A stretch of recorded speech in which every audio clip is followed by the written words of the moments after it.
Hello, everybody. Welcome to Paranormal Nation Radio. Not so normal. It's not so normal. I'm out in the dinner bus. How's Denise doing? Denise is great. Just a little tired. You know, celebrating that 41st wedding anniversary over the weekend. Yeah. Where was you guys at? Where was you guys at? Yeah, but where was you at when you was on the road? We went to South Carolina. Oh, did you? We went up to, so we went up to see the kids and do some stuff. And we no longer have a Toyota RAV4. We now have a almost purple SUV, CRV. We traded while we were on vacation. Oh, awesome. Yeah, apparently Easley is a great place to get a Honda. Oh. So we did that. We took the kid to the doctor, dentist, and all that good stuff. Didn't get everything done that we wanted to do, so we're going to be going back. But, you know, it was good. We went. We got bored and found out how much we really like where we live. Well, that's good. Being able to go do all the things that we want to do and all that stuff. So, no, we did not go to Charleston, Tom. We only went to Easley. And happy birthday, Carl. I hope you had a great birthday. Hopefully you didn't work all day yesterday. I did, but it was nice and quiet and relaxing day. So everything went good and stuff. And then, like I was telling you before the show, is also Kat Hobson's wedding anniversary yesterday. Yep. And then today is demonologist Farah Deal Perry's wedding anniversary. And as well as Maggie and Thomas out at the Missouri State Pen, it's their wedding anniversary today as well. Yeah, we hit it everywhere around Memorial Weekend on a lot of people that we know. So, yep, yeah. Everybody wants their May and June wedding, and you know, Memorial Day weekend, it's a great time to do something like that. You know, everybody can get together. So, and everybody, Ron will be here. I promise. He's outside with the kids. It's his turn to keep the kids busy while I do the show. Like last time, he did the show while I kept the kids. So this time it's my turn to do the show. Plus, I can't see outside right now. My eyes are all dilated. So if I look a little funky, it's because of that. But I went to the eye doctor just a little bit ago. And let me tell you a story about why we got a new car. Yes. So back on May 9th, took Ron to the eye doctor. We had a heavy downpour. Could not see squat anywhere. It was raining so hard. I was in the pizza place getting pizza for the grandkids. Well, it was raining so hard you couldn't see the cars. Eventually, I got tired of standing there, so I grabbed the pizza, put it up underneath whatever I've got to keep it dry. And I run out to the car. It's not our car. Somebody else's. Oh. Run to the next car. It's not our car.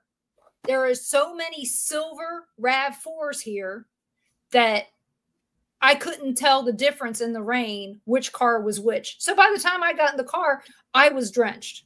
Oh, shit. So needless to say, silver is maybe a nice color, but when everybody has one, it sucks. They either have a Jeep of many different colors. You know, every house here seems to have a Jeep. Or they have a silver RAV4. Or a silver something that looks like a RAV4. So I ended up throwing off 2 alarms before I got to my own car and soggy pizza. So needless to say, a bright blue, looks purpley in the sunshine car I can see even in the dark. Today I had a hard time though with it because I couldn't open my eyes more than this walking out of the eye doctor. Right. And we had downpour today too. So apparently there's something about going to the eye doctor here and you just have to have a heavy downpour to make you appreciate it, I guess. I don't know. But that's the reason why we got a new car. Ron will tell you, oh, it's because they got a great deal and all this stuff. If I'd have said, nah, we wouldn't have gotten it.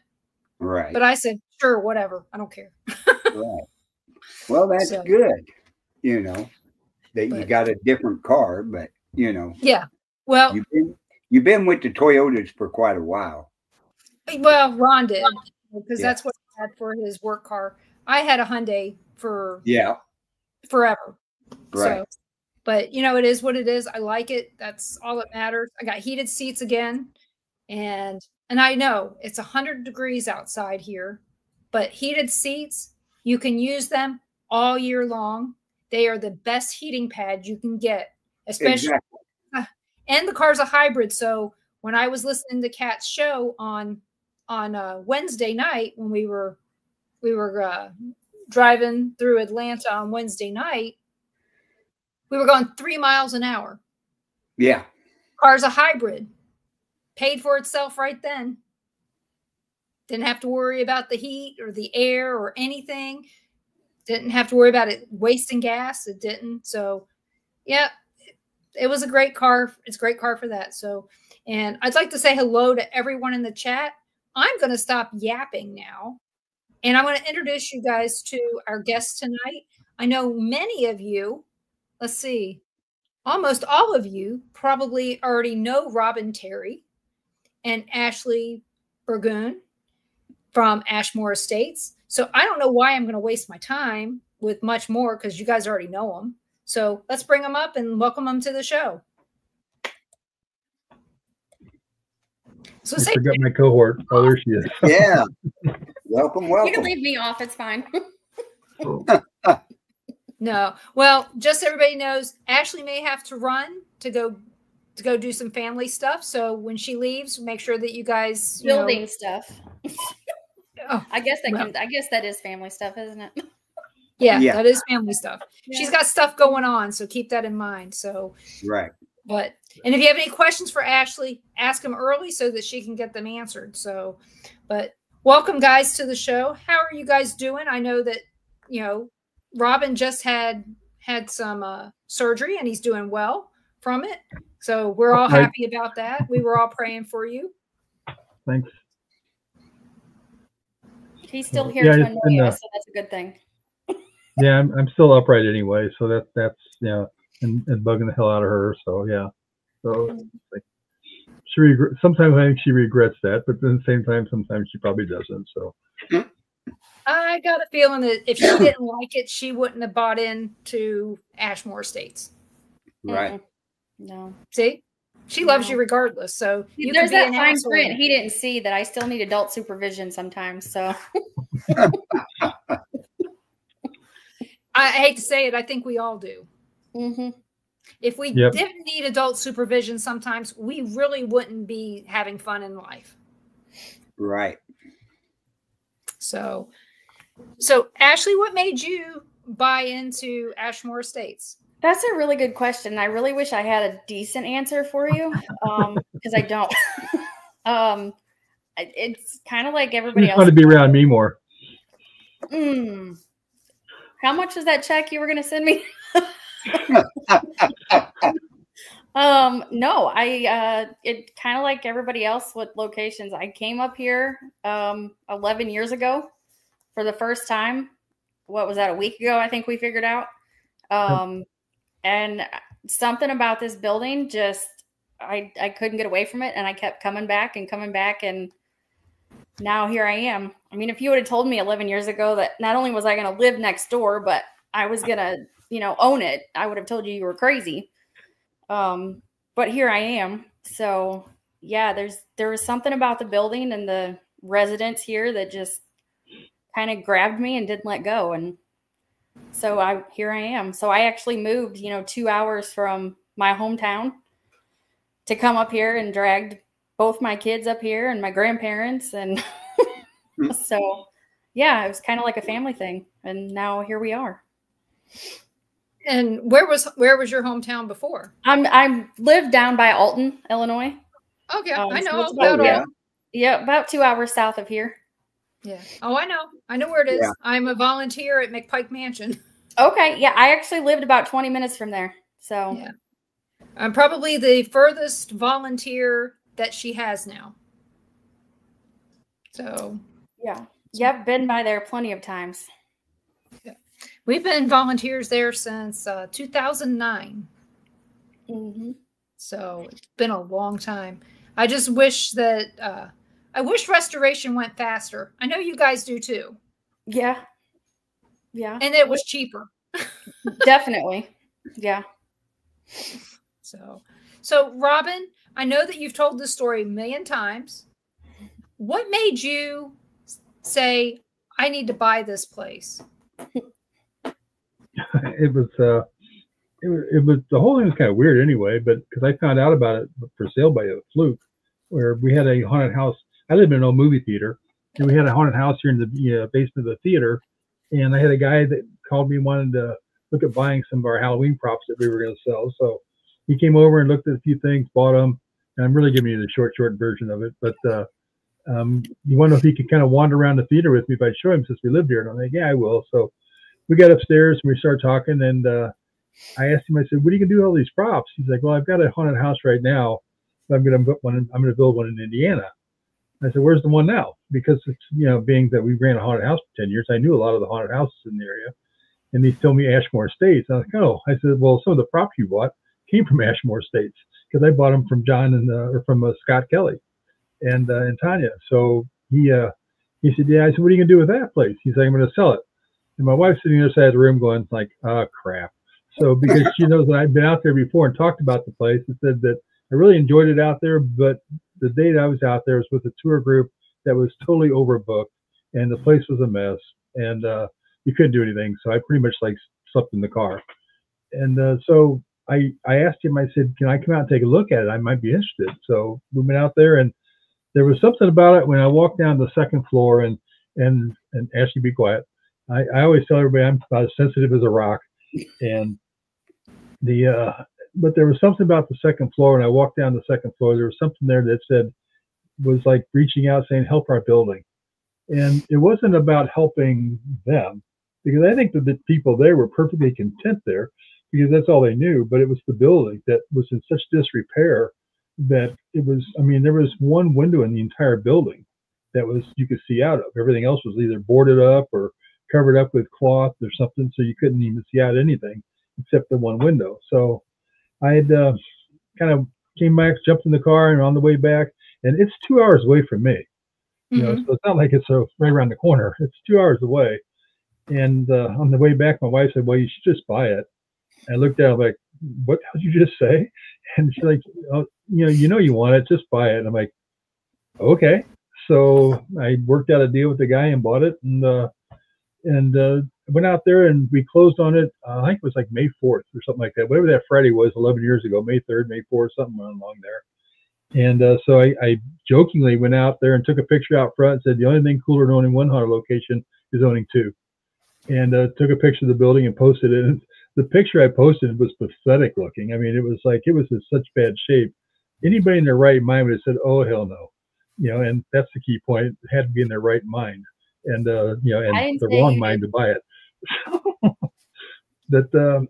So I had a couple of friends contact me about wanting to come up and see if I needed any help, and then had all kinds of people start contacting me. So we started setting up work dates, because I'm kind of one that wants to do everything by myself.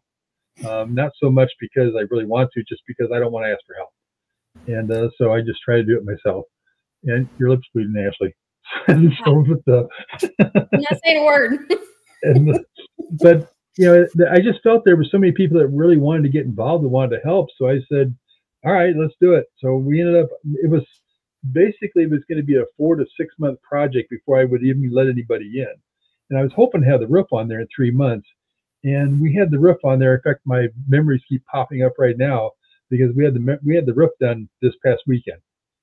So I didn't even have it a month, and the roof was done. And then we wanted to get everything else cleaned out of there. But I was amazed at how many people showed up out there to help. Most I didn't even know. There was a group of people that came out, like Ashley and some other ones that I knew, but not a lot of them. And some came out almost every weekend just to help us and do stuff. And everybody thinks owning those locations is great. It is, but it isn't. It's like the first year I owned the place, I dumped $75,000 into that building.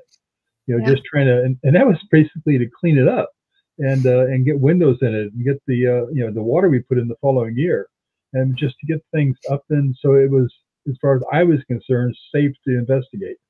And you know, because I'm like, no, we're not doing that. I'm not opening the place up. It's ready to go. And so that's what we did. But I haven't regretted it. It's been I've enjoyed it. I met a lot of people, made a lot of close friends. Ashley being, you know, one of the, you know, the top one of those, you know, friends I made out there, because I mean, I knew her before Ashmore, but Ashmore brought us together that much closer, because she was out there to help, and she was out there other times. And then she came out, you know, there was probably a span for quite a few years. You were just out there with the team investigating. And that was it. And just for the last, you know, 3-4 years, probably, she kind of came out there a lot more and helped out. And then she made them stupid mistakes probably 5 years ago when she told me, she said, hey, if you ever decide to build a house out there with 3 bedrooms and 2 baths, I'll move out there. Yeah. And so, watch what you say around him. So about 3 years ago, I decided to tear down the mobile home that was out there. And so I called her up and I said, you said a 3-2, right? And she's like, what? I said, you said a 3 bedroom, 2 bath, and you move out here. And she's like, yeah, I guess I did say that. And I said, well, I'm going to do it. I said, so I'm calling you first. If you don't want it, somebody else is going to. And she's like, can you give me a week? So I'm like, yeah, I can do that. So I did. And then here we are. And, you know, worked it out. And, you know, the idea when I brought her out there, her and I talked about it, you know, at that time. I said, I'm going to make this work some point in time where you're going to buy the place, you know, and you're going to own it. So when you come out here to move out here, you're going to end up owning the place. You know, I kind of looked at it this way. I'm 68 years old. And I mean, just like the situations I had this past week, you never know what's going to bring tomorrow. And I wanted to make sure that when I'm gone, that the place was in good hands. And I had a guy that wrote a book back in 2015, I think it was, that that talked about it. He asked me, he's like, hey, when you get older, you know, sooner or later you're gonna have to sell this place. You got any ideas what you're gonna do? And he started throwing numbers out. He said, would you sell it, you know, different numbers? And he's like, would you sell it for $500,000? And I said, you know, that'd be tough to turn that down. I said, but the right person's really got to be there. And I said, I don't know, depending on what that person is. And so I said, at some point in time, I'll know who to sell it to, because the right person will come along and they'll do it. You know, I'll sell to them. So I just felt with Ashley that she was the one, and she was the perfect one to do it. And she was the only one on my list. I mean, so there was, if she would have told me no, not only would I have been heartbroken about the whole thing, but then I don't know where I would have gone. So I mean, it would probably it would have ended up with something like some places out east. I guarantee you that. And but yeah, it had been tough because, you know, it's kind of weird, but you almost want to interview the buyer, and you know, and only I would only sell to certain people, and I had nobody else on the list. So, but it's a big, huge endorsement for you, Ashley.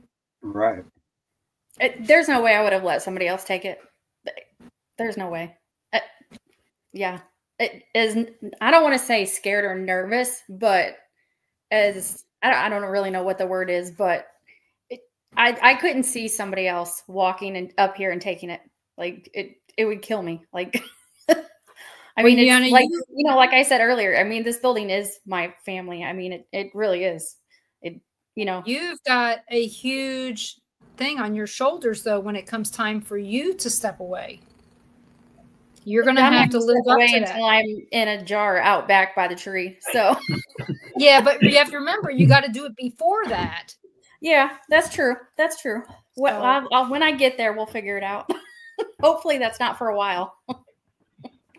Well, the good thing with her is that, I mean, she, you know, if she's looking at, even at my age, I mean, I can see Ashley spending, you know, easily 30 years out there without she even having to think about it.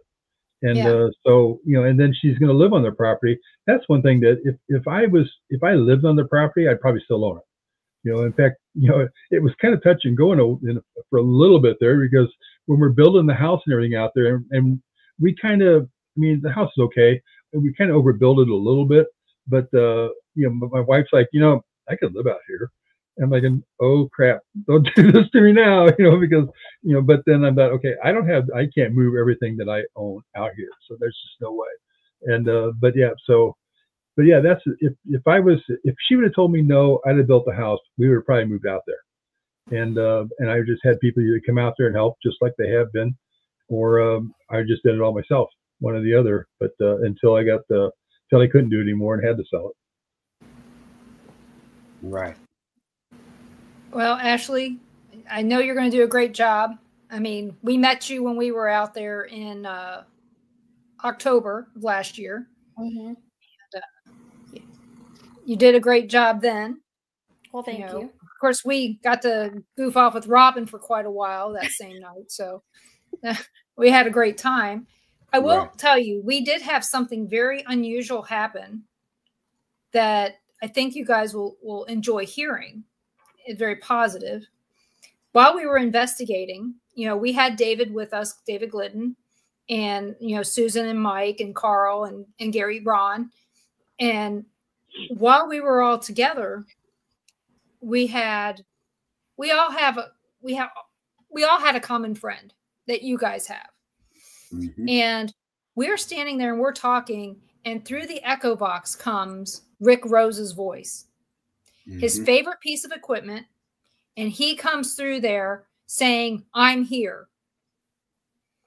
And to me, that was huge because it was his voice. It wasn't anything in the echo box. There's nothing. And everybody, the minute I said that's Rick's voice, everybody agreed that it was him. Mm-hmm.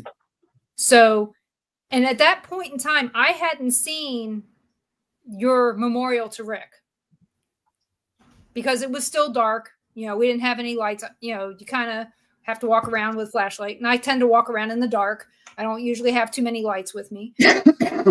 So it was one of those things that was bittersweet to have his voice come through there. But if anybody understands how that feels, I know that Robbin definitely understands how that feels. To know that your friend mm-hmm. is there visiting while you're visiting. Right. Mm-hmm. Yep. Rick was out there quite a few different times. In fact, I had actually talked to Rick about people are outside. I talked to Rick about coming out there. Who do you want to message? My phone's going off on me. Let me get rid of that. So I don't want to message anybody. So Siri thinks you need to talk to somebody. But no, I talked to Rick. Oh, it was probably a couple years before he died. About coming out there, and he wanted to come out there and live out there and take care of the investigations and tours and everything. I told him, I'm like, Rick, I love you like a brother, but no. And I said, because you'll be here today, you'll be gone tomorrow. And I said, nope. I said, you're too flighty. You run around everywhere, which I mean, nothing. He does. That's what he did. It was like up and gone here, up and gone here. So my phone's doing stupid stuff over there. Maybe it's like, Rick, leave me a phone alone. So it's like, I don't know what's going on with it. That would not surprise me one bit. Yeah, it really. But yeah, Rick and I joked around out there quite a bit. The one night he was going to spend the night out there, and he's like, I'm just going to stay here all night. I'm like, okay. He's like, you can just lock the doors in there. I said, tell you what. I said, you just bolt the door from the inside, and then I'll give you a key, and if you decide to come out, you can lock it. Then he's like, no, I'll be in here all night. So he was doing a live, and 45 minutes later, he came out. I heard the door shut, heard the door lock, and he's like, "Yeah, I'm done." He's like, "There's something in there." Yeah. And he was sitting on the second floor, up there in the larger room on the floor, and yeah, he said he was finished and couldn't do it. So we were on a Ouija board table. Darn it! we were on the second floor at the nurses' station. He came through. Mm-hmm. So. Yep. Yeah, he did his little he pranced around there in short shorts one night doing a cowboy song with his cowboy boots on, and it's like, oh. In fact, Jay Lynch had just posted something where Jay was up there the one night that and Rick was there filming with them, and Jay got touched on the head, and Rick was there. So Rick was a great guy, and he should. Unfortunately, he didn't take things as serious as he probably should have back in that year. Well, it is what it is, and we all have good memories of him, and we need to keep those good memories as part of our, our repertoire of things that we don't ever want to forget. Oh yeah. Yep. So, I met Rick when Brad Kling had him doing some filming and all for him, and he I came remember. over here and all. So yep. But yeah, that's when I met Rick. Was. Yeah, I met Rick about 1.5 years before that. I met him in January 2015, right after we did the after we were on the episode of Ghost Adventures. Okay. He actually called me the next night, and it was like we'd known each other forever. I love you. So, but you know, and we just tried to make arrangements to meet up with his mom, but it didn't happen. They had some stuff happen with the races that they were doing. This is back in April. So, but we're going to make sure that we try to catch up with her in July. So, but I think the memorials that you guys have on the walls for the people who that were regulars there that passed, I think is wonderful. And I'd like to thank you from the bottom of my heart for all those people there that you have that I've loved, that we've lost. Yeah, we've offered that up to anybody that had somebody that they, that passed away that was involved with the paranormal, or just a friend of someone from the paranormal. Just send us the photo and everything. We'll put it up there. So so it's not just what we want to put up there. It's the whole floor was set up basically. And honestly, when I did that, I thought the thing would get filled with pictures and everything. But what you've seen up there when you guys were out there, that's all that's been up there since I started doing it 10 years or so ago. So it's kind of sad, I think, that there's not more of them up there. Maybe it's just that people feel that there has to be a connection to the place before they do it. Maybe. Yeah. I mean, my parents have never been out there, but I'm connected to the place, and I felt that I wanted to bring that out there. And I honestly think that Ashmore is kind of a different place in that there's a lot of people that come there that either don't know anybody and they show up. I mean, Ashley had a friend that his daughter came out there, and she's been deceased for quite a few years, and she showed up one night out there with a psychic that was with them, seeing her out there. And I think that was the first time that he was even out there, and she showed up. So it's kind of a meeting place in a way. My dad has been here, and my son supposedly has seen my dad here twice, and my dad never came here when he was alive. So. Oh yeah, I tell people all the time that when you go to a paranormal location intentionally to see or hear spirits, any spirit can show up. Ones that came with you could come at any time, and they need to keep that in mind. Sometimes they just want it to be the spirits of that location, and they kind of overlook the spirits that could have come with them. So you just don't know what people just don't have a clue. When we were doing the Sally house, more often than not, we had spirits of the people that came with them more than we had the spirits that were in the house. So bye, Donna. Love you.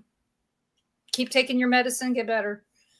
So in fact, when I was out there, when I decided to buy it, that floor, and I was on the floor, I was telling a friend of mine about it, and he said, you've got a lot of people that follow you around all the time. And he said, probably what happened out there, he said, you started looking through the place and everything, and they're like looking at this and trying to put it in your head that you should come out there and help their building. And he said, the spirits from the theater probably said, you should see what he's done to our place. And so they're like, oh, we want him out here then. So that's what that's what I think some of it came about because of that. So I just got word that my sister's fiance died tonight at 7:03. Oh, sorry to hear that. Sorry. Well, he's in a better place. Not at Ashmore, but he's in a better place. You never know. What's one more? Yeah, what's one more? Open the doors up. Hey, Carrie, go here. Yeah, I guess you killed another one off. Oh, don't say that. She could be listening. We don't want to go there. But yeah, I mean, like 4 or 5. I don't know. No, but my sister Donna, who's in the chat, had to leave, Hey, Donna. and she messaged me and told me what happened. She had to go because Judy called. So sad as it is, still in a better place. No longer on a ventilator, no longer in a nurse in the hospital. And as Robbin knows, being in the hospital is not one of the best places to be. No, not for any particular long period of time. So no. So, but say if Dan and Kitty's in there, they'll remember meeting them the first time, like we did. I don't want to talk about it. It's a funny story, but not one we want to share publicly. So we'll keep through that. We've got some of those. Oh, well, if we get to it after the show, I may tell you. But Carl knows the story, but it was funny as hell. So, but we've talked about why Robbin bought the place. Well, he went to get his gun. Well, we don't have to talk about it. But we talked about how Robbin bought the place and how he got there, and how Ashley got there. And so, Ashley, what are your plans? Are you just going to keep going the route that Robbin started, or are you going to change the route up a little bit? No, I don't have any plans to change anything. I'm basically going to keep doing what he started. Basically just keep running things the same. I still ask his opinion on things, even though he tells me really. Or he tells me what you think, and I'm like, well, that's why I'm asking you. Here's how bad it was. It's a good business model. We even discussed last night the toilet paper and the air fresheners. Okay. Why? Oh yeah. As long as the air fresheners don't smell like used toilet paper, you're doing great. There you go. So, well, he did put the business model right there. No, they definitely do not. So we're having a lag. Yeah, he's been a pretty good teacher. He's been a pretty good teacher.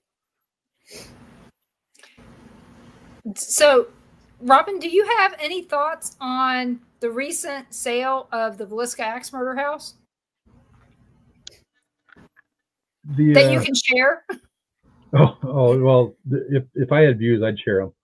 That's not, that would need to be a question. But I think from talking to a couple of friends of mine, I think Johnny kind of got screwed over in that whole thing. And it goes from back before that, because supposedly he was told years ago that the lady, I forget her name now, that owned it, was going to Martha. Whenever she decided to sell it, she was going to sell it to Johnny for $1, because he'd done so much and been over there so much. And then somebody came along and offered her a boatload of money for the place, and I kind of get it in a way. I mean, if somebody came along and said, hey, I'm gonna, you're gonna sell it, I'll give you $1 million for the place, it'd be really tough to sit there and turn that down. But at least you should take care of, say, hey, I told you I'd give you this place for this. I got a guy talking to me this money. I'd be crazy not to, but I at least need to compensate you for. I better get some of that. That's all I'm saying. Right. Yeah. I mean, that's exactly the same thing. If somebody came along and after Ashley and I worked out a deal, and they come home and said, hey, I'll give you $1 million for Ashmore, it'd be like, okay, well, let's talk about this. Maybe we can work something out, between the three of us and something like that. But no, that guy, I think, has bought a couple of spots, looking to buy more. And he's just turned him into, I think from what I've seen, he's kind of turned him into circus effect, circus act for the most part. That's what I've been seeing. Yeah. And that's it. And, he's going to start just trying to, do things. I mean, they selling the axes at the Axe Murder House, stuff like that for souvenirs and all. I bought some little wine glasses that we were going to sell that had initials AE on them, and they were kind of cool looking, but they weren't selling. And so I said, everybody likes candles. Let's make candles out of these and do that. Well, then when the Axe Murder thing came out and I heard about all that, a bell clicked. I thought, I don't want to put candles out here. I mean, it was the previous building, but Elva's dress caught fire because of a candle. And Right. I don't want to make it, I mean, it never even came to our mind at the time we talked about doing that. But then after the fact, we're looking at it, it's like, no, that's not right. We're not doing that. So we may do it, but we'll do it on the road. We're not going to sell them at the building, because I'd have a problem with doing that there. So we decided not to do it. But yeah, I think he's taking advantage of some things. Hopefully people will just kind of skip those properties. And I'm not saying that because you own a property, but just like there's another one that a couple of big name YouTubers bought that raised the price like crazy. And they think they're going to reap the benefits, I guess, because of their name on that. I'm not sure how that's going to work for them, because they're not there, when they do it. So it's like, why would you guys think that these people are going to spend a lot of money because you own it now? Just because you own it doesn't mean they're going to, wow, let's go here because they own this place. Right. Yeah, it's been, I mean, luckily we got our first tour from Darwin years ago. And I remember Darwin telling us that his wife did not want him to buy the place. She didn't even know. Yeah, she didn't even know that he bought it when he bought it. And he even told us, he goes, she was very upset. Yeah. And so when we went back after he had died and she was doing the tours, she said, "This is my retirement." Darwin made sure this is my retirement. And she said it in a way that was unflattering for her. And she goes, "That's why you pay in cash." Yeah. I went, "Oh, so is that to hide money? But taxes?" Oh, I just don't know how. I wouldn't go there. How Johnny's going to be able to sell his house if he decides he wants to leave. That house isn't his. That was hers. Yeah. That house went with the deal. He's been evicted. He no longer lives in that house. Yeah. Yeah, you didn't know that? No. Right. I talked to Johnny about it. I didn't get a chance to talk to him about it ever. Yeah. That's bullshit. Yeah, he's in an apartment complex. At least he was. Yeah. I'm not sure where he's at now, but he was in an apartment complex where his ex-wife lives with the kids, and doesn't have a job. The town of Villisca, I mean, there's basically a gas station. That's about it. So, I know. Ron's family's. Yeah, there's nothing there. Long story short, Ron's great uncle was the sheriff in the Villisca axe murders. So we have a family connection to the town. Yeah, it sounds like it. So there's nothing there, and except for Casey's, so yeah.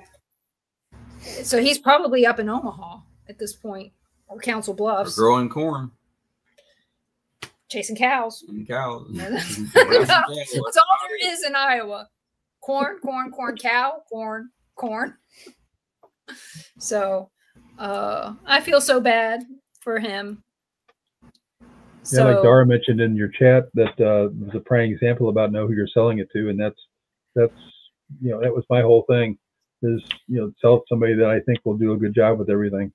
And Martha didn't care; she wanted the money. Mm-hmm. Oh yeah, I guarantee she's probably left Villisca.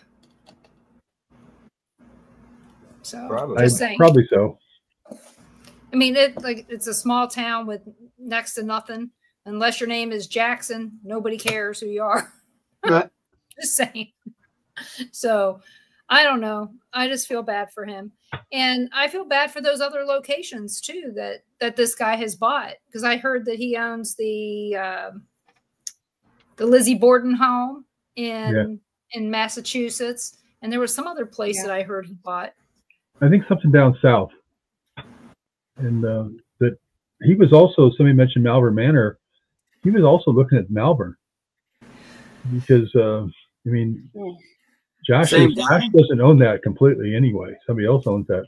I'm not sure what the percentage split is in that, but if that guy owns more of it than Josh does, right? Oh, Josh doesn't own any of it. Yeah, I don't think he owns any. Josh, he sold his part. Yeah, Josh became the manager, so for a paycheck as opposed to ownership, and which is good because that means that he can go play his music because he likes to do that, and he can go do whatever it is. Yeah, probably the same person that bought Villisca is probably wanting it. Yeah, he does. The Fricks own it, from what I recall. Jenna and Out of Omaha. Yeah. Right. I forgot the guy's name. I think it's Eric for some reason, but I know they own it.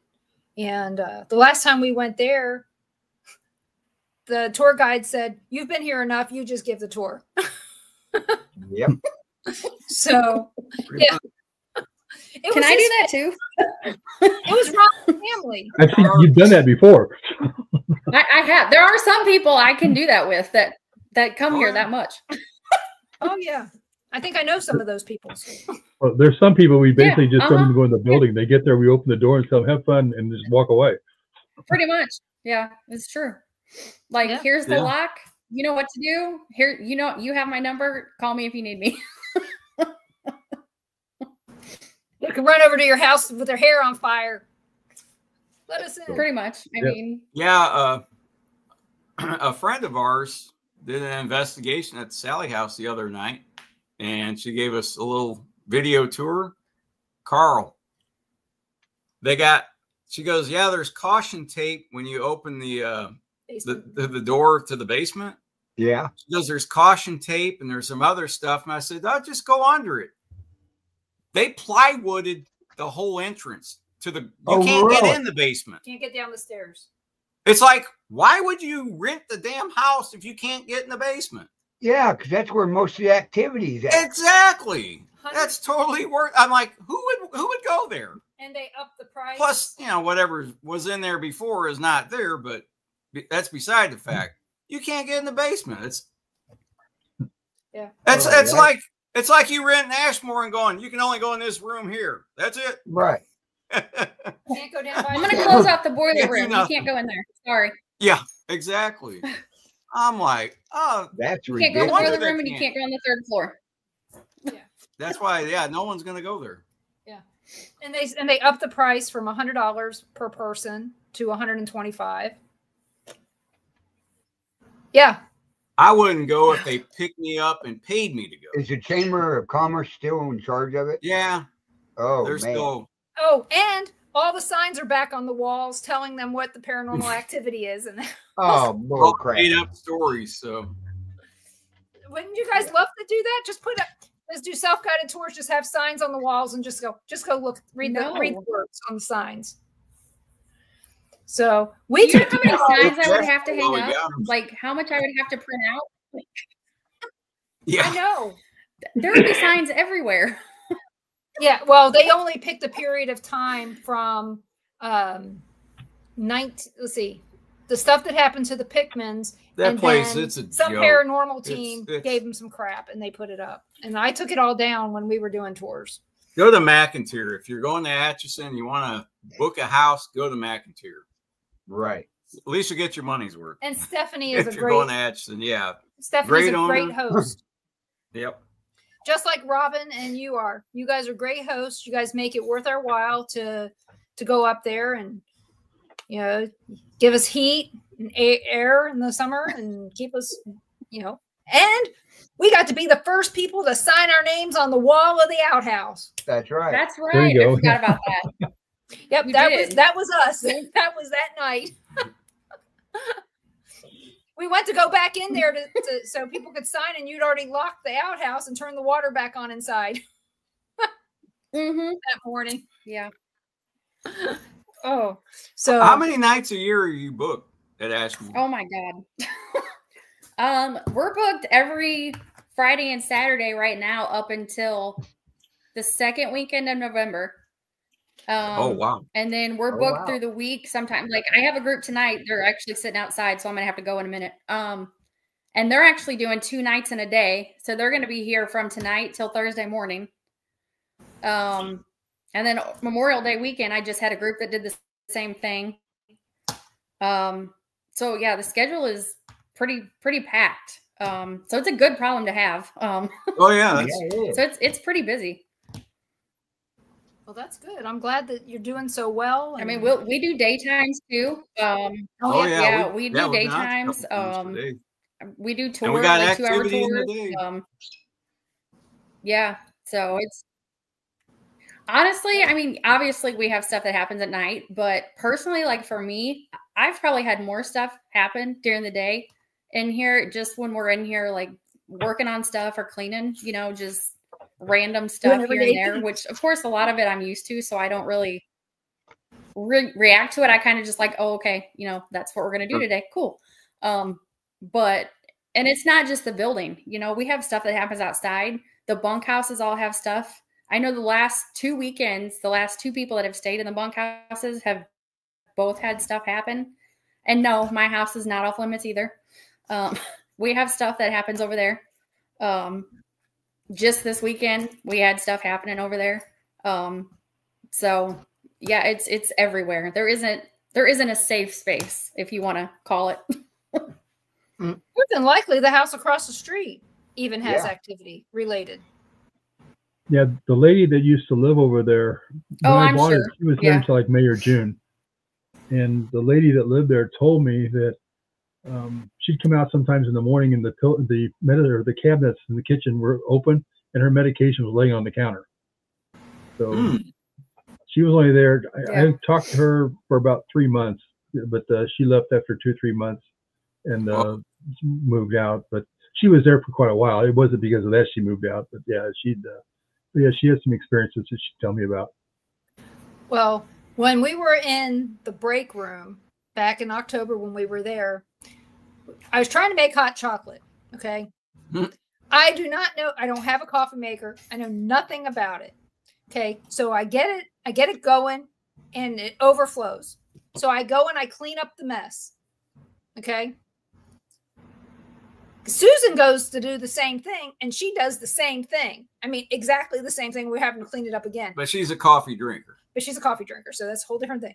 But during that, they got an EVP about us getting coffee and hot chocolate everywhere. So it was pretty funny that they were making fun of us in the break room. Probably the ones that did it. I don't know. And who knows? Maybe the ghost did it. I don't know.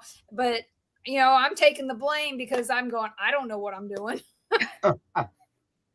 But I mean, Carl was there while we were making this mess, you know, basically spent half an hour cleaning up water and coffee off of everything just so that we didn't leave it a mess. So I don't know. I guess I'll have to read up on how to use a Keurig the next time I go to do something. So, oh, well. We put too much water in it is what it is. Right. But it was funny that she got an EVP of this spirit making fun of us because it said something about coffee. I was like, that's funny. So it could have been worse. We've got I know one girl that was there. You know, I think there's one spirit in the building that might be my brother. I don't know. He's not dead, but you know, we won't go there. But at the same time, it's somebody that would be like me, just harassing people. There was a girl that was there one time, and she was, you know, talking to me, and she's like, "Things are really kind of quiet, so I really haven't any experiences. Like, got any suggestions?" And I told her, I said, "You know, I always like thinking out of the box, do something that's a little bit different." And I said, she had a prosthetic, and I said, "Why don't you find a spot, sit down, take the prosthetic off, and try something like that?" She's like, "Why would I do that?" I said, "Just because it's different and it might draw some attention." She's like, "All right." So she went upstairs, and I think she was sitting in the room that, you know, there was a sign, speaking of which is gone, I think, that said Robbin's Nest. And but she was sitting down there and took her prosthetic off and laid it on the floor and was asking questions and all. And she got an EVP. She came down. She's like, "You're not going to believe this." And she let me hear it. You clears the bell. You hear it say, "Hey, Stumpy."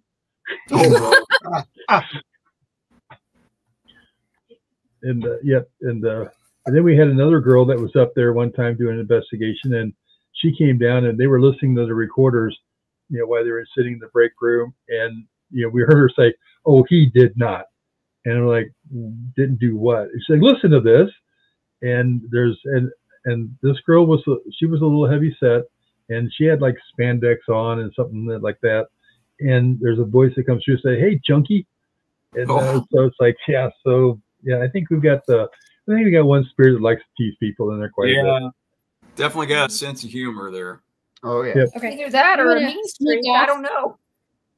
And go let this group in the building Well, Okay. Well, thank you so much for coming on, and we really appreciate all that you're doing out there at Ashmore Estates and helping Robbin stay Robbin.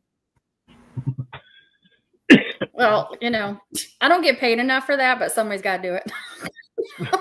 Listen to her. It was in the fine print and the contract. Exactly. Yeah.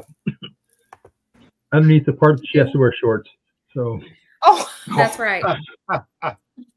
No. Not Daisy that is Dukes, not happening. Not That's Daisy not Dukes, happening. just shorts. Okay, got it. No.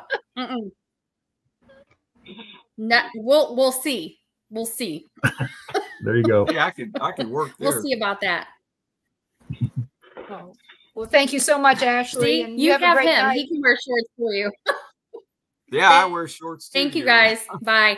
Thank you. But Hey, kiddo. Bye. See you. Oh, yeah. you are very lucky Now we- to have found her. Now we can Rob. talk about her without her hearing it. So. Oh yeah, that's right. We can, Oh, can't she we? can watch the replay. Yeah. Which is why we're not saying anything negative. No. Yeah. So yeah, you were very lucky to find her. She seems to really, first off, she gives a shit, and sometimes Yep. that's something that you can't instill in somebody. Oh yeah. Well, you know, the thing with Ashley and I have is we've got a weird relationship because I'm either like a father, a second husband, or a second wife to me. You know, like her father, or she's like my second wife, or I'm like her grandfather sometimes with her kids, you know, with her two boys. But yeah, we just get along really good. And you know, there's times that if we did argue about anything, it's kind of like we'd be arguing about something, and like 5 minutes later, it's like, "Are you done?" It's like, "Yeah, I'm done." Okay, then they hug each other. And it's like, "Let's go grab something for dinner," and then we take off. You know, it's like, you know, which is it's good because with owning a business, and you know, I mean, it's a contract that she's, you know, kind of going into, and I honestly, if somebody saw the contract, they'd probably like, "What were you thinking?" Because I've set it up basically all in her best interest, not in mine. And you know, so it's set up like that so that and I did it for purpose because I wanted to make sure she would succeed because I don't have that second person in line, because she can turn around tomorrow and say, "I really don't want to do this," and sign it back over to me and walk away. You know, I don't really foresee that happening, but at the same time, it's that you know, that could happen. You know, but like I said, I don't think it will. And but you know, because I've had other people that came to me like, "I didn't know you were gonna sell it. I'd been interested," and I'm like, tell myself, I'm like, well, I wouldn't have been. So it's like, so you know, and but yeah, Right. But it's worked out really well, and yeah, it'll continue to. We've been working on it. Like I said, we worked on the whole thing for a year and a half. You know, and going through everything numerous times and making sure that things were the way that everybody wanted to. I said, take it to an attorney, take it to anybody. So she took it to her grandfather. She had a lot of respect for. He passed away just a little over a year ago, and took it to him, and he thought it was a pretty good deal for her and all as well. So, in fact, I even did something not that long ago, even made it a better deal for her. So she's like, "You're kidding me." You know, when I got done doing it, and telling her what I was doing, she's like, "You're kidding, right?" I'm like, "Nope, decided I'm going to do this." And she's like, "Okay." And so yeah, so I'm just like, it's hers. I don't really see her falling, and you know, and shouldn't have to spend a lot of money out there because I've already done all that.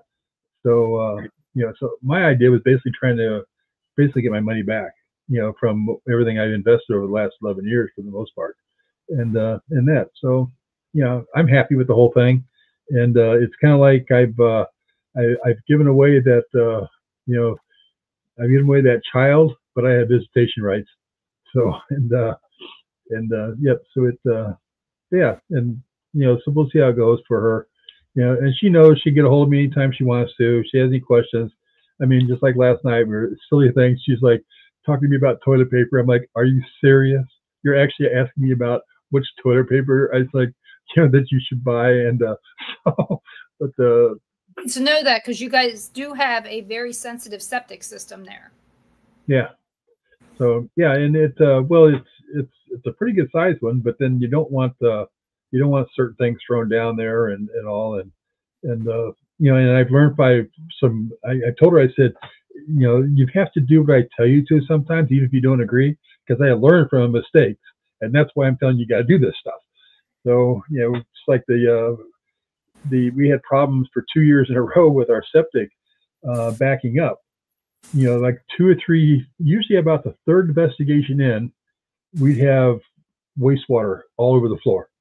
And I mean, it was running an inch deep everywhere down there by the team room and all. So I finally figured out what was going on is that, if you're, those pipes, if you don't flush them out after you get done in the fall, stuff sits in there, dries, and builds like a dam. And so 3 or 4 weeks into it, 3 and 4 investigations after there's more solids and paper and everything else going down there, it all backs up. So like, this is what you got to do. You don't have any choice. You have to do this, or you're going to really, really be upset about it. So yeah. So after 2 years, I figured out what that problem was, and we have not, knock on wood, we've not had that problem since. I figured out how to take care of it. Problem solved. I'm like, so learn from my mistakes, and don't cut it short. So hey, Richie, glad to see that you're here. Wanted to say hi to Dara and Susan and Mike and Julie and Donna's already gone, but Karen, Ron's mom, she's in the chat. And let's see, Tom, Pastor Gary. Oh, that's AKA. And then we had somebody earlier. Mom. Yeah, Mom. Oh, hey, Dan. I'm sorry. Dan. And Jonathan. So thank you guys all. If you guys have any questions at all for Robbin, please feel free to put him in the chat, and we'll make sure we ask him. So do that, please. And Richie, we're always on YouTube. You could always find us there. So have fun with that. Loves Gloria Estefan. Yes. Loves. Yes. Just can't get enough of it. Yep. The rhythm's going to get you. The rhythm's going to get you. Just keep that in mind. Someday I will share the video with all of you, of Richie, and the rhythm's going to get you. Look at that. Listening while he mows. He's dancing to Gloria Estefan. Mowing. It's probably a pregnant mower. You don't want to know. We went on a cruise, and this is Ron's cousin, and he'd been drinking all day. All day? And they didn't have Baby Shark to sing, so we picked Gloria Estefan, The Rhythm's Gonna Get You. And he's reading this. He's going, I don't even know this song. And he still said he didn't do it, but we had the video to prove it. The whole family has videos of it. It was so funny. I couldn't stop laughing while I was recording. Hey, Kelly. Hey, Kelly. So Robbin, what are your plans with the Haunted R? Oh, we live here. I mean, that's where my office is right now. That's where I'm sitting here right now. And my house is here, and my office is here, and I've got about a 54 by 54 garage in the back. And so yeah, nope, I'm just planning on just hanging out here.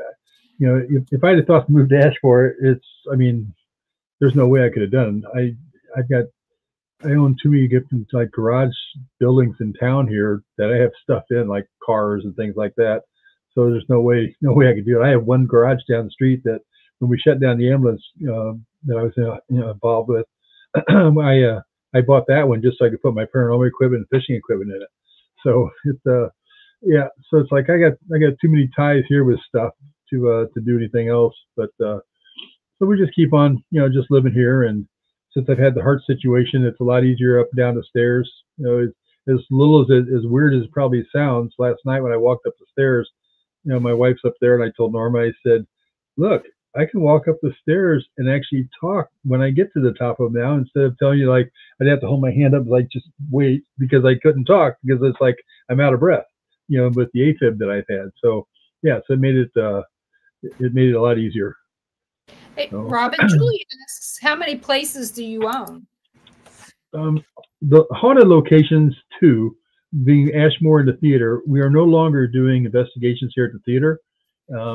We've had a lot of encounters here with a serial killer by the name of Gacy, and I've decided not to do them here anymore. Plus, people that want to investigate, they seem like they're getting worse and worse. They want to come in, and I tell them, you can't do this, because my heart would go into AFib a lot of times when we were doing that, and it started racing when they were investigating. So I said, we're done with that. We're not doing them anymore. And they're like, oh, we won't do that. And so they come in here and they start doing it. And I was like, yeah, that's it. We're done. And then it's like, we're going to shut them down at midnight. And they're like, well, we always do it until like 2 or 3 in the morning. I'm like, well, not here, you don't. I like, so told you guys that right up front. And but yeah, so they get mad about it. So I'm like, it's a lot easier just not do them than it is to do them. So we don't. And we do have one coming out. It was basically the last one. And I was contacted by Kindred Spirits a few years ago about doing one here. And I told them, I said, you guys want to do one here, that's fine. But when you come, you got to put me in a hotel for the nights that you're here, because I'm not staying overnight. I'm not scared to stay here overnight. I stay here every night. But I'm not going to be there while you're investigating. You're trying to reach out to John Wayne Gacy while I'm there. I'm like, no, I'm not going to be there while you're doing that, because it's caused some problems for me. And they're like, well, we don't pay for hotel rooms like that, so we wouldn't be able to do that. So we can do it, but we're not doing that. I'm like, well, then you're not coming at all. And so I told them to forget it. And but I did have a group that reached out to me, the former Holzer File group, with Shane Pittman, David Schrader, and Cindy Kaza, reached out to me about doing one here. And I told them the same thing. They're like, not a problem. We'll be glad to do it. So they came and investigated, and we stayed at a hotel in Springfield. The nights they were going to be here 2 nights, and they only end up being here 1. But it's going to be a good episode, because they also shot one out at Ashmore. And if people, you've been involved with the TV stuff, they're a little leery sometimes, especially when I own 2 locations. They're like, we're not going to have you in both of them, because we don't want to make it look like you're a paid actor and all. So they said, we're not going to. I said, I get it. That's not a problem. I said, but so they said, we'll have you in the theater, but we won't have you at Ashmore. And I said, all right. I said, the thing is, I said, I'm probably more popular. That's the wrong word. I'm probably more noticeable at Ashmore than I'm at theater. And I said, that's, and because people know me from Ashmore, I'm like, they don't even know about the theater that much. So, so we ended up, he said, well, let me think about it. And he said, do you think spirits follow you from one place to the other? And I told him, I said, well, this is what I was told 11 years ago. And he's like, he said, let's do it. He said, let's do both. And he said, but we won't tell Cindy we're going to do that. And so they didn't. And I'm very skeptical with psychics, and nothing personal, but very skeptical with psychics. And I didn't know that they really did or didn't tell her. But I could tell that day when we were sitting at Ashmore, and we were doing the reveal thing at Ashmore, and Dave said, so I understand your location where you live's haunted. And I said, yeah. He's like, can we investigate there? And I'm like, yeah, sure.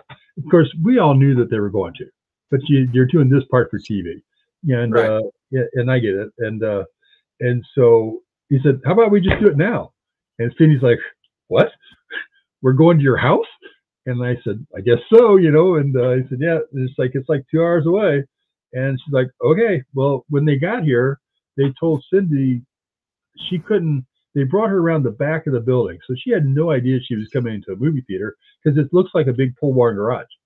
Right. And so it was kind of interesting, because I mean, they kind of impressed me more with that, because they did that all off camera. It wasn't like they were staging that with the camera. No, they just told her, park out here and I'll meet you, and then we'll bring you in. And so that's what they did. But the 2 episodes are going to be kind of cool, because they are very tied together. And Cindy didn't know it, that they were going to be that tied together until probably after the reveal and after they stopped shooting. So there was more stuff that we talked about after they get done shooting that was like, oh my God, I can't believe, she brought out a picture that she drew, and I'm like, I know what that is. And she's like, well, I just drew it. I didn't know. I said, no, I can show you what that is. And I did. She's like, oh my God. It's like, she's like, and it was like, great, you're bringing it out now, Cindy. We've already got all the equipment put away. And it's like, so but so they said they're going to do something with it in post, but it'll be out in October on Stream Beacon or Beacon TV with Shane Pittman and Josh Purvis has done that show. So it should be I think it should be a good show. They did a nice job with things, from the part that I'd seen. they did a nice job with it, and it was more realistic than most of the TV shows of today. Yeah, they are. That is a good show. That's one of the better ones. And yeah, and then Shane and I had an experience that it was up in we were up in Michigan, and a psychic up there told me about something at Ashmore that Shane and I were both standing there listening to her, and then Cindy tells us the same thing months later down at Ashmore, and I kind of looked at him and I could just pretty much see his lip like turning red, because he's like, yeah, I didn't want to say anything at all. She's been talking about this all day. And it's like, oh my God, this is the same thing we were told up in Michigan. And it's was really at the weird. Michigan Paracon, right? That you were told No. that? No, it was up at the Photographs event that Tim Miley. Oh, okay. The thing with Tim Miley. Right. Hey, Bill. And bye, Julie. And Dara asks, how does John Wayne Gacy tie to the Haunted R?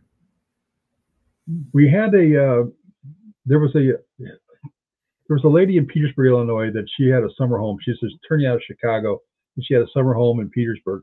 And I'd gone down there, and she was selling the home, selling all the antiques, and I collect antique furniture, antique anything. And so she was selling a couple things, and there was an armoire there that I liked, and so I decided to buy this armoire. Well, when I got it home, I refinished it, took it upstairs and got it up there, and for some reason the armoire locked, and I couldn't get it unlocked. And I thought, okay, maybe I brought it upstairs, and it has like a little brass deadbolt. So I turned it upside down and thought I'll take a hammer and take a screwdriver and trying to pry it out of there, and I couldn't get it open. And so I ended up, told my wife, I'm like, can't get it open. I'm just gonna leave it. I don't worry about it. Trying to do it. It's like, just forget it. I said, we got another armoire that opens. This one here, just the drawer opens. Well, the attorney that owned that armoire was also the attorney that represented John Wayne Gacy. And I found out afterwards that she would take paintings that he did for her in prison and store them in that armoire. And so they weren't in there when I bought it. But I'd seen the paintings. In fact, I actually tried to buy the paintings from her. And because I held them, there was 3 paintings that he did for her while he was in prison that he gave her that she had. So we put it upstairs, and but yeah, then we did there was an investigation one night that we were doing. It's I call them newbie nights. They had like 12 people, never investigated before. We were doing everything, and there were some psychics that came through, and they decided to come through with my wife. Well, the one guy actually started picking up on digging, and he was picking up on clowns, and there was one area that he picked up on the Duke. And they all thought it was, the actor, John Wayne, the actor. And he said, so they kind of wandered around, and then he was upstairs and he picked up on this armoire. And he said there was 2 of them up there. He said, one of them is your grandmother's. And she said, yeah, that was my grandmother's. And he's like, this one here has got some really bad vibe to it. He's like, there's something about this one, but he's like, I don't like this one at all. He's like, this one here, I don't want anything to do with it. And so they kind of wandered downstairs. He's like, all right, I'm seeing clowns down here in your basement and digging in a jail cell. And he said, so I'm not sure what it's all about, but they came upstairs and they're sitting in the theater room here in the house, and they're all trying to figure out what's all this stuff about. And my wife said, well, I don't know if it makes a difference or not, but when I was in college, my roommate's brother was killed by John Wayne Gacy. And he's like, okay, well, I should back up. Patty was standing there, and she told Norma, like, Norma, I don't want to alarm you, but John Wayne Gacy's standing right behind you. And she's like, okay. She's like, he's not going to hurt you. He wants to talk to us. But they're like, well, why the hell's he here? And that's my wife told him about her roommate's brother. Well, there's 2 other guys sitting there, and they said, well, when he went to prison, we handled all the paperwork. It went across our desk. Well, then Norma told us, like, well, that armoire upstairs that you didn't like, Damon, that was owned by the attorney representing Gacy. So yeah, it was just bizarre that night that all this stuff all came together at the same time. And since then, we've had more situations. I think you guys are familiar with the Sally House. Mike Pittman. So Mike was there one day. We were doing an event, and Mike, this is like 2 years later, and Mike. I think you mean Tony. I think you mean Tony Pickman. Tony Pickman, yeah. Yeah. And sorry about that. And Tony Pickman was there, and so. Yeah, that's right, Dave. There, you help you out. So, But yeah, Tony picked up. He came out. He's like, hey, I need to talk to you. I said, what's that? And he's like, I saw somebody stand at the top of your stairs. And I'm like, okay. He goes, I said, so you probably see people everywhere. He's like, yeah, but I don't know how to tell you how with this one. And I said, what's that? He's like, it was a serial killer. And I'm like, who was it? I'm knowing who exactly who it was. He's like, it's John Wayne Gacy. I'm like, oh, he's back. He's like, what the hell do you mean he's back? And I said, well, we had encounters with him before. So he came upstairs. He picked up the same armoire. And he actually told us that day, he said, it's locked because there's paintings in here. Well, the Kling brothers, well, actually, Brad Kling came up, did an episode there at the building, but we didn't know anything about the paintings at the time. So there's nothing said about that in the episode. So had he watched that episode, he still wouldn't have known about the paintings because they didn't know about it. And it wasn't in the episode. So he said he's protecting these paintings that are in this armoire. And I'm like, there's no paintings in there. He's like, well, he says they are. And I'm like, no, they're not. Tony sat there and argued with me. I'm like, I can't open it and show you, but I guarantee they're not there because I've had it open. And I said, I also touched the painting. So yeah, so it was kind of a bizarre, and we've had situations more that have happened. I mean, when he lived in Springfield, just like 20 minutes away from here, there's thousands of streets in Springfield, and he lived on a street called Normandy Road. My wife's name's Norma, her dad's name's Norman. It's just like, the synchronicity with all that stuff is just weird. It's like all the streets in town, and he lives on one that basically has their same names. So lots of weird stuff happening with that. So we just kind of shut things down with it. So good old Dave. Yeah, we were talking about him earlier. So yeah, good old Dave. One of my paranormal children. Uh-oh. I'm sorry. Put him up for adoption. I never thought of that. You tried, right? I don't think I'd get anything for him.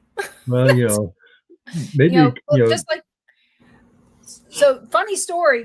One time we were at the Sally house and Rick was helping us with tours, and Rick was being Rick, and one of the teenage girls comes upstairs and tells me, your son is being very, very not nice to all of us. And I was like, my son? How old do you think I am? And she goes, we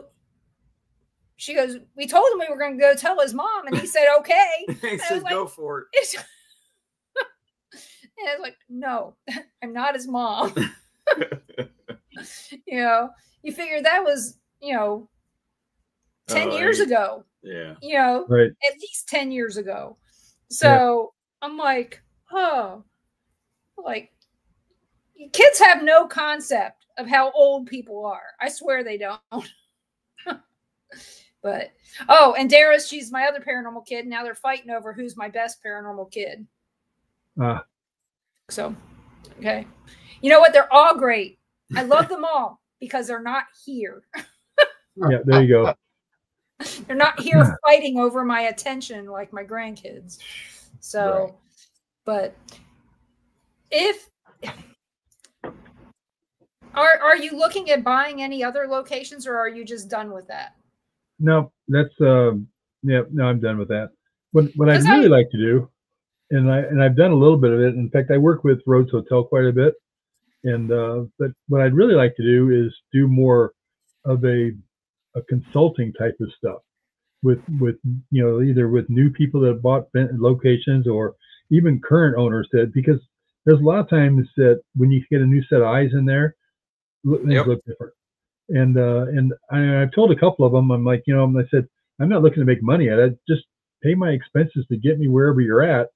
And, I like to see your location and talk to you and have a good time with it because I enjoy doing it anyway. So to me, it's not a job. But at the same time, it's like I don't really want to be out of pocket for, coming out and helping somebody. But, I've done some stuff. I've been out to St. Albans, and I've sat down with Marcel out there quite a bit. And she's asked me a couple of questions before about how do you do this or how do you, and then I'm like, giving her ideas. She's like, that was so easy. Why didn't I figure that out? I'm like, because you just needed another set of eyes to tell you, or just, ears to listen and come up with an idea for you. And so that's what's worked out really well for me. And I've done the Cheney Mansion in Jerseyville, Illinois. And I've helped them out quite a bit. Set up a website originally for them, did Facebook page, all that stuff, and get them started on that so they could start In fact, actually, I just got a text message from them today. I heard from them quite a while because they've been up running so good. Rhodes Hotel with Crystal. I talked to Crystal quite, not daily, but darn near. In fact, quite a bit today. It's a couple things that she had going on up there. So, but yeah, I enjoy it, and I've never once sit there and anybody's ever called me from another venue or asked me, how do you do this, or what do you charge for this, or why do you charge this, and I just tell them, I'm like, it's because I look at that they're not my competition. No. Like I don't look at that at all like that. There's nobody that's, the only way there's competition if you decide you're going to one location that year, which one you go to, that's the only way. And frankly, if you're only doing one, you're probably not in it very much anyway. So it's not going to make a whole difference. But yeah, I just, to me, that's the fun part of it too, is just talking to people about it. And, just even when I come out to Ashmore, just sitting there talking to people out there when they come in and out of the building, it's what's fun. What plans do you have this year? Are you planning on going to any other events this year? Yep. Yeah, Ashley and I have we've got a few of them lined up. We're going to. I told her, I said I'm taking her to a bunch of them with me. We went to Texas in March. We drove down to Texas to the Lone Star Paracon with the Kling brothers put on. So her and I drove down there and did that. That was a long drive, but it was kind of nice because we had a chance to talk about a bunch of stuff and plan stuff and organize some things on the way down there. But we're going to, I think the next one's Paranormal Rock Down up in Broadhead, for Broadhead School in Broadhead, Wisconsin. I think that's the next one we're going to. I take it back. I'm going to one over in, where am I going? Oh, to Lancaster, Ohio to, I think it's one of Adam Kimmel's that he's putting on over there. Wasn't going to do that one because we had an event, actually Tim Miley, but it got canceled. So I'm going over to that one instead. And in fact, I'm picking Crystal Couch up on the way. And, so her and I are going to ride over there, and she's going to take stuff for Rhodes Hotel, and I'll have Ashmore Estates over there. Are you going to Gettysburg Battlefield Bash this year? No, we weren't invited out there. I mean, yeah, I know you can be a vendor out there. We weren't invited to come out or for any real reason at all. But so probably not. I am going to do one in September down in Kentucky that I was invited to come down and speak actually about venues and the whole events about venue owners and everything. So I'm going to go down and talk about buying and selling venues and everything in between. And, where in Kentucky? Is it Covington? I think right across from Cincinnati. I mean, okay. Like right on the other side of the river. Yeah, right by Bobby Mackey's and all that. Yep. Right. Yeah, exactly I think it's right. I think it's right there. I think it's Covington. I think that's the name of the town that Maria Schmidt's putting it on. But I'll have to check again to make sure. But yeah, it's right. I know it's right across from the river from Cincinnati, and I think that is Covington. So yeah. So yeah, looking forward to that one. That'll be a fun one to go down there and do. But I don't know how well it'll tend to be because there's no big TV stars there. There'll be a bunch of these. I know she's bringing in 3 from over across the pond. Is it Leap Castle? I mean, she's got Leap Castle owner coming in and 2 other owners from castles and some of the stuff over there. So yeah, so there'll be a lot of interesting people there to listen to talk to about different. I mean, we think our stuff here when it's 100 years old is really cool. Their stuff over there when it's 500 years is really cool. Yeah. So yeah, so that'll be a fun one to do. But I think that's about it for the most part. We've kind of lined up some. With the heart situation I had, I wasn't quite sure about things, but now that's because I actually wasn't supposed to have my operation until July 31st. But then I got a phone call like 2 weeks ago, and said, "What are you doing like in a week?" And I'm like, "What do you want me to do?" And like, we got an opening on this date. I'm like, "Let's do it." So so I had picked it right before we had an event out at Ashmore. So it's so I took one of the girls down to. I think there was a whirlwind week. Took one girl to the airport, came back, met some people there that were doing an event that night there. Talked to them for a few minutes, and then turned around, had to leave it at 6 o'clock the next morning to go and get a CT scan of my heart. Got done with that, and then had to go in on Thursday then, basically for the ablation. Then out Friday, got home Friday afternoon and took off, headed to Ashmore, and came back Saturday afternoon to the house here, and been here since. So I'm just glad that you're doing good, and hopefully the ablation works for a little while for you this time. And because I know they say that they can last about 5 years. Yeah, depending upon the person. I just had to wear a heart monitor. Just got it off. 10. Yeah, I just got my heart monitor off on May the 5th, and I'm waiting on the results of that because I'd had my ablation in April of 2024. So we're hoping that it lasts more than a year. So my last one lasted about 15 minutes. So, yep. And this was my 4th one. And so, yep, I think my longest one's been about 3 years.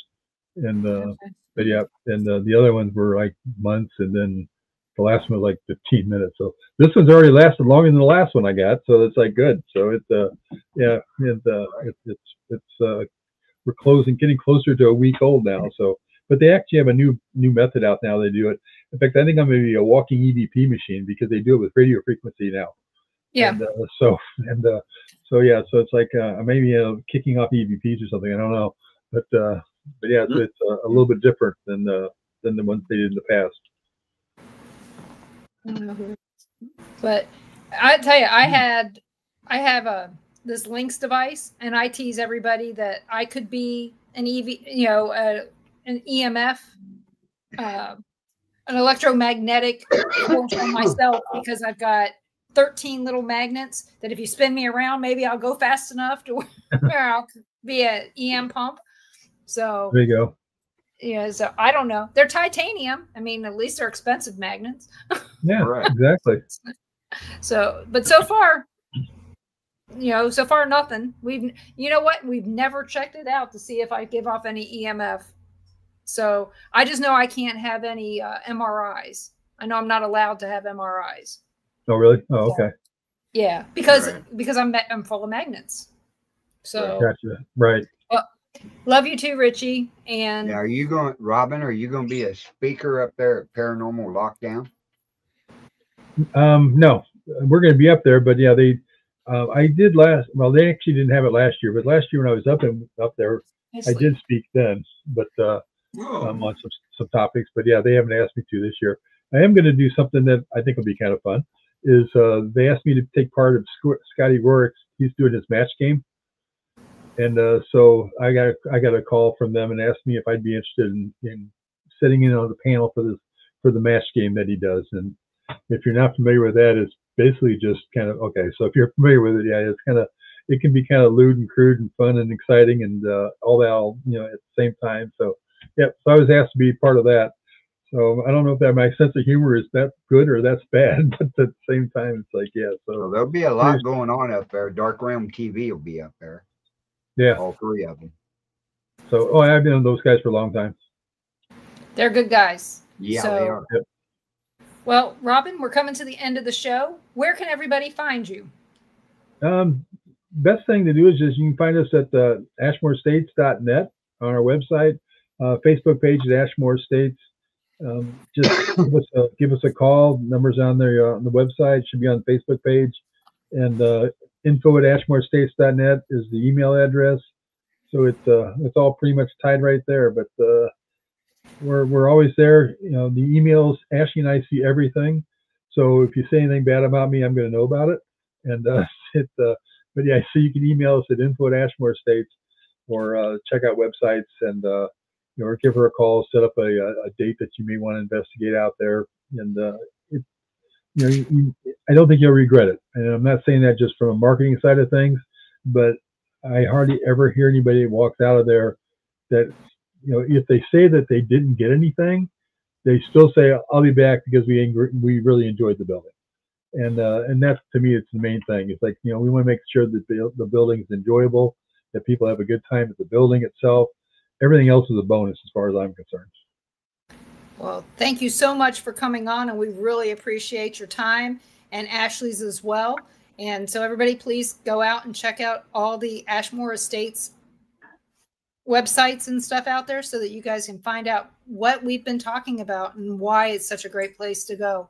And it is a great place to team build. I mean, whether it's for the paranormal or just regular team building for your office, it is a great place to do that. And that's coming from the corporate side of Denise, not the ghost hunting side of Denise. Yeah, it's a great location. It is. Right. And thanks, guys. Yeah, we've been there. So I hope you guys will join us here next Tuesday night for our guest, Jeremy York. And we'll be here at 6 p.m. Central every Tuesday. So check out that next week. And check out the Paranormal Pride next Monday at 7 p.m. Central when my guest, Frank J. Bennett, returns. He wants to talk about the event that he went to and the one that he's going to. So we're going to talk to him again. So you can find us every place that you caught us tonight, and which is Temple of Phoenix Rising Entertainment Facebook page, Things Network Facebook page that Ron, Carl, and I are all part of. Things of him of Missouri, us of Kansas, of Florida. And of course, Kat, she's part of the network too, and she's of Alabama. So make sure you check out that. You can also find us on Dark Realm TV, on the Roku app, and on Amazon Fire, and soon to be on Apple TV. You can also find us on Carl's YouTube page, the Paranormal Pride YouTube page, and let's see what else we got. Oh, and the Paranormal Pride Facebook page. So we got you covered. And if you didn't find us in any of those places, go check us out on Rumble. We will be there. If we're not there tonight, we will be there. On I don't see it. That's why I'm saying. I know. I don't either. I set it up. Okay. So we're also on Rumble. So if you don't find us and you really want to get us someplace, contact me or Carl and we will get us there. So you guys have a great night. Carl, do you have anything you want to say? That's it. Just check out the Billerites Network for all the shows all week long and everything. Tomorrow night will be Paranormal Experience with Kat Hobson. So check that show out. And that's all I got to say. And we will see you next Tuesday night here on Paranormal Nation Radio, Not So Normal. Everybody have a good evening. You too. Thank you. Good night. Thank you, Wesley. Right.